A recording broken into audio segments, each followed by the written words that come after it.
Final race is race number 10, and this is a race. Excellent support race for the Group 1s. It's Class 2 over the 1400 metres. Beluga at the top of the book. He was scratched on the 5th of March. He's been back to the trials and won that since. The Irishman has the hood coming off. Circuit Stella just struggled with 135 pounds last start. Be Eternal third in the Derby. Keefe fourth in the Derby. The Golden Scenery has drawn barrier number 1. Tuchel's out of the 4-year-old series. Mr. Ascendancy's trialled since running 6th last start. Red Lions won his last 2, gets an extra £5 for the previous victory. California 10 is back in trip. Flaming Rabbit raced wide at his first start in Hong Kong. And Drombeg Benner comes up to this grade for just the second time in his career, Tom. And who lands where? Yeah, well, it's as good as Class 2 race you'll see all season. This one, Drombeg Benner likely to go forward, led all of the way pretty much in his recent barrier trial. You've got Beauty Eternal, who should be able to drop in, hopefully from barrier number 10, Circuit Stella. Beluga, Flaming Rabbit had a really tough run last time out. Paul, the Irishman, Fantastic Treasure. He might have to go all the way to the back here. Yeah, he might have to with this one. Yeah, my theory on this race was Beauty Eternal will come across outside Drombeg Benner. Angus will get the rush of blood, he'll go forward, and that will allow Beauty Eternal to slot in behind. There's a few things have to happen there, but if that happens, I think he's going to be really tough to beat from that position. Poor Angus. All right, we're going to hear from the trainer of Fantastic Treasure right now. It's David Hayes with Nick.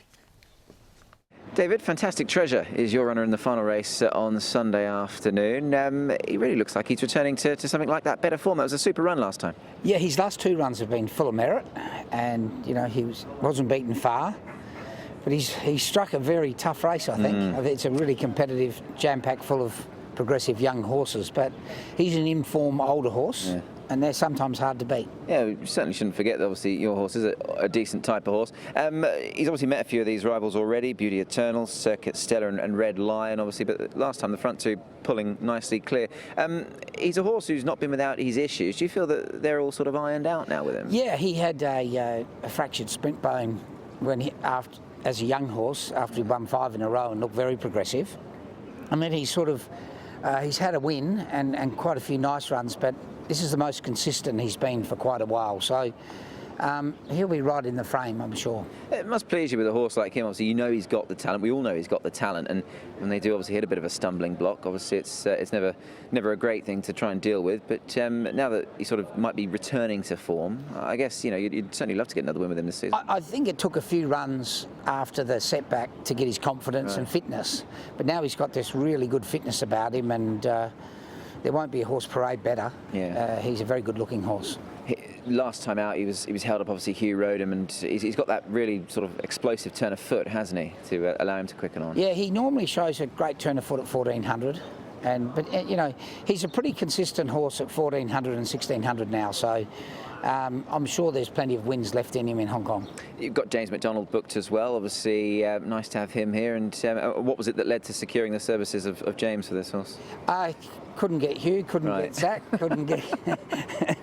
So you've got Those boys have the choice of about 1,000 horses, so it's hard to get them, and it was just nice to have a world-class jockey in the backyard. Oh yeah, he's a very good third choice, isn't he? Your horses are racing well. Nice double on Wednesday night.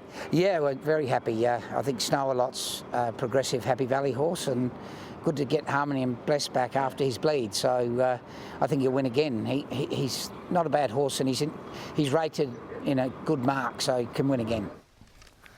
David Hayes on Fantastic Treasure. The opposition, though, Tom, includes plenty out of the Derby. Drombeg Benner runs second in this, but we also focus on Beauty Eternal, Keefe and Tuchel. Yeah, so the trial here, I thought, from Beauty Eternal was very good. Keefe, he was certainly much better in the Derby last time out, considering he looked like he'd sort of gone off in a couple of those 4-year-old series runs. And Tuchel there as well. But look, I think if he lives up to some of those earlier runs, Paul, before the Derby, where he missed out, only run 3rd, he'll be very tough to beat. Yeah, he looks good here in this trial. He really hit the line strongly.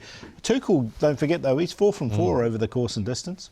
He is. It's just such a great race. So that was the trial. We've got one more to have a look at. It's up to Chung Fa we go here, Paul, and this is Beluga, and he beats quadruple double. Yeah, look, he's got to carry the top weight on barrier 14 with all his speed underneath him. And all these young up-and-coming horses, that worries me. Yeah, it does worry me a little bit as well. He's had a swollen left front fetlock since his last win going back to the latter part of February. But the trial was okay, and he found the right race last time out, didn't he, with only 113 on his back. He did. He was a winner of a 1400 2 starts ago, 5-time winner over the course and distance. And here is the trial of the Irishman around Happy Valley, Tom. I really like this trial of the Irishman. I'm going to put him in on this. Yes, it is a strong field, and he has been a bit costly through his career here in Hong Kong, has the Irishman, but the hood's come off, so he only has the crossover noseband and the tongue tie on here in a 1700 metre trial, but it was just the way he was doing it at the end, Paul, I liked. Yeah, he did. He did finish off nicely. He wasn't moved. He didn't move on him, did he? So a nice enough trial from him, and he is a course and distance winner. Such a good field, Paul. Who did you finally settle on as the top four? Well, I've gone a John Size Tess, actually, with the top three. In the order, I ended up with Beauty Eternal to beat Red Lion and Tuchel. I don't think there was much between the three of them. And the Golden Scenery from an inside draw. We know he's very consistent without winning the Golden Scenery. He's getting down on the weights a little bit now as well, and he's drawn barrier 1. 4, 10, 8, 6. 4 on top for me as well. That is Beauty Eternal. I think he's going to be really tough to beat in this final race. Tuchel, the Irishman off his trial. There was a lot to like about Flaming Rabbit's first up run. Whether that's flattened him a little bit, he had so much ground that he covered. Maybe they might be a little bit more patient this time round from barrier number 12, and he was there with a blanket in the minors. So 4, 8 to 2 and 13. That has been race number 10, the final race on a huge day at Sha Tin on Sunday. It's FWD Champions Day with the first at 12:45.